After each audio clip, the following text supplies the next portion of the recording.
Gen குருமார்களில் அநேகர் ஜப்பானில் தோன்றியவர்கள் என்ற காரணத்தால் இது புத்த மதத்தின் ஒரு பிரிவு என்ற தவறான கருத்து பரவலாக இருந்து வருகிறது. ஆனால் உண்மையில் ஜென் தத்துவங்கள் புத்த மதத்திற்கு மட்டும் சொந்தமானது அன்று. வாங்க இன்றைய வீடியோக்குள்ள போகலாம். இன்றைய ஜென் தத்துவக் கதையின் தலைப்பு இரவல் அறிவு. ஓர் ஊரில் நல்லவன் ஒருவன் இருந்தான். அவன் எல்லோருக்கும் உதவி செய்யும் இயல்புள்ளவன். ஒருநாள் கடைத்தெருவில் குருடன் ஒருவன் வழி தெரியாமல் தடுமாறுவதைக் கண்டு அவன் தன் வீட்டிற்கு அந்த குருடனை அழைத்து வந்தான். சில நாட்கள் தன் வீட்டில் தங்கிவிட்டு போகுமாறு மிக அன்புடன் அவனை வேண்டினான். குருடனும் அதற்கு சம்மதித்தான். சில நாட்கள் சென்றன. குருடனுக்கு தொடர்ந்து அப்படி தங்குவதற்குச் சங்கடமாயிருந்தது. தான் கிளம்புவதாக கூறினான். இன்னும் சிறிது நாள் தங்கிச் செல்லலாமே என்றான் அந்த நல்லவன். இல்லை ஐயா, நானோ வறியவன். என் பிழைப்புக்கான வழியையும் நான் பார்க்க வேண்டும். நெடுங்காலம் இந்த இடத்தில் தங்குவதால் உங்களுக்கும் என்னால் வீண் சுமை, எனக்கும் வீண் சோம்பல் வந்துவிடும். தவிர யாராயிருந்தாலும் பிழைப்புக்காக அவரவருக்கு தெரிந்ததை செய்ய வேண்டுமே தவிர பிறர் மீது சவாரி செய்யக்கூடாது. இதைக் கேட்ட நல்லவன் மகிழ்ந்தான். குருடனின் தத்துவ பேச்சு அவனை மிகவும் புலகாங்கிதமடையச் செய்தது. சரி, இப்போது இருட்டிவிட்டது. அதனால் இன்று இரவு மட்டும் இங்கே தங்கிவிட்டு நாளை காலையில் புறப்பட்டுப் போ என்றான். குருடன் இதைக் கேட்டு வெறுமையாகச் சிரித்தான். நானோ குருடன், பிறவியிலேயே என் பார்வையை இழந்தவன்.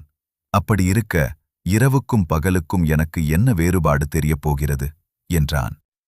குருடனின் துடனின் தெளிவைக் கண்டு வியந்த நல்லவன், சரி, இந்த விளக்கையாவது வழித்துணைக்கு எடுத்துக்கொண்டு போ என்று வேண்டினான். கண் தெரியாதவனுக்கு விளக்கினால் என்ன பயன் என்று மறத்தான் குருடன். உண்மை, ஆனால் விளக்கு உனக்கு உபயோகப்படாவிட்டாலும் இதனால் உனக்கு எதிரே வருபவர்களுக்கு நீ வருவது தெரியுமல்லவா என்று கூறி விடாப்பிடியாக ஒரு விளக்கை அவனிடம் கொடுத்தனுப்பினான் நல்லவன். அதற்கு மேல் மறுக்காமல் அவன் சொல்வதைக் கேட்டு ஒப்புக்கொண்ட குருடன் விளக்கை கையில் ஏந்தி கொண்டு நடக்க ஆரம்பித்தான். சிறிது தூரம் சென்ற பின் எதிரே வந்த ஒருவன் மடேலென்று குருடன் மீது மோதிக்கொண்டான். யார் அவன் கண்மண் தெரியாமல் வந்து மோதுவது? எது? குருடன் கத்தினான். மன்னிக்க வேண்டும், நான் நேராகத்தான் வந்தேன். தாங்கள்தான் என் மீது வந்து மோதினீர்கள் என்றான் அந்த ஆள். சரி, எனக்குத்தான் கண் தெரியாது, உங்களுக்குமா தெரியாது சீறினான் குருடன். நள்ளிரவு என்பது அனைவருக்குமே பொதுவானதுதானே நண்பரே. இரவு நேர இருட்டில் எனக்கு மட்டும் எப்படி வெளிச்சம் தெரியும் என்றான் வந்தவன். அது சரிதான், ஆனால் என் கையில் உள்ள விளக்கு கூடவா உங்கள் கண்களுக்கு தென்படவில்லை என்றான் குருடன் இன்னும் காட்டமாக. அப்படியா என ஆச்சரியத்துடன் உற்று பார்த்த வந்தவன், உண்மைதான், தாங்கள் விளக்கை ஏந்தி இருக்கிறீர்கள். ஆனால் அது அணைந்து அல்லவா போயிருக்கிறது என்றான். குருடன் மனத்திகைப்பு நீங்கியவனாக, தவறு என்னுடையதுதான். அவரவரும் தன் சுய அறிவைத்தான் பயன்படுத்த வேண்டும். இரவல் ஞானத்தால் எந்த பயனும் இல்லை என்றபடியே விளக்கை தூக்கி எறிந்துவிட்டு தன் கைக்கோலை ஊன்றியபடியே நடந்தான். இப்போது அவனால் சிரமமின்றி நடக்க முடிந்தது. கட்டிக் கொடுத்த உணவும் சொல்லிக் கொடுத்த சொல்லும் நெடுந்தொலைவு வராது. தண்ணீரிலே மீன், தரையினிலே மான், மாறிவிட்டால் ஏகிவிடும் சீவன். மற்றொரு கதை, மறைப்பொருளின் தத்துவம். ஜென் தத்துவங்களில் ஆழ்ந்த நம்பிக்கையும் தீவிர ஈடுபாடும் கொண்டவர் டெச்சுகன். ஜென் சூத்திரங்கள் யாவும் சீன மொழியில் இருந்தன. அதை ஜப்பானிய மொழியில் மொழிபெயர்த்து பதிப்பித்தால் மக்கள் அனைவருமே பயனடைவார்கள் என்று கருதிய அவர் அந்த புனிதமான பணியை தாமே முன்னின்று ஆரம்பித்து வைத்தார். இதற்கு பெரும் பொருள் தேவைப்படும் என்பதால் நாடு முழுவதும் யாத்திரை மேற்கொண்டு ஜப்பானிய கிராமங்கள், நகரங்கள் என பல இடங்களுக்கும் சென்று பலரையும் சந்தித்து நிதி உதவி கோரினார். சிலர் அவரிடம் பெரும் தொகை அளித்தனர். சிலர் சிறு அளவு பொருள் உதவியே செய்தனர்.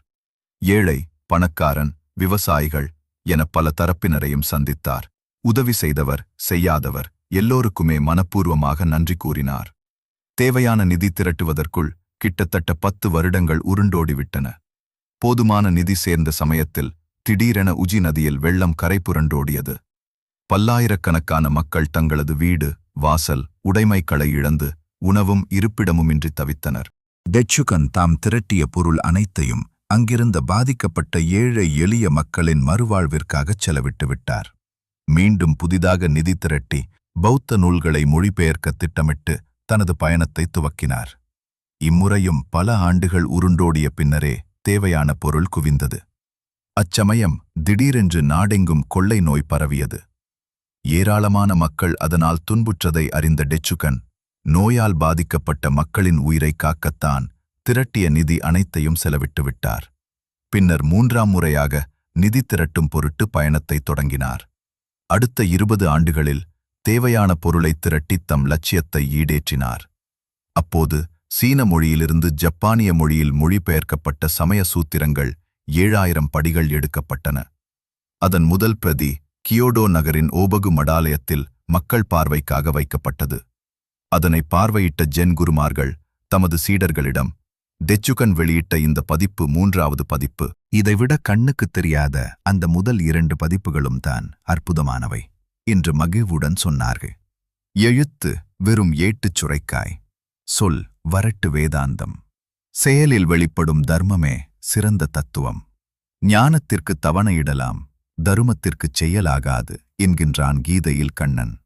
இந்த ஜென் கதைகள் உங்களுக்கு பிடித்திருந்தால் மறக்காம நம்ம சேனலுக்கு லைக் பண்ணுங்க, ஷேர் பண்ணுங்க, சப்ஸ்கிரைப் பண்ணிக்கோங்க. மீண்டும் வேறொரு ஜென் தத்துவ கதையில் சந்திப்போம். நன்றி, வணக்கம்.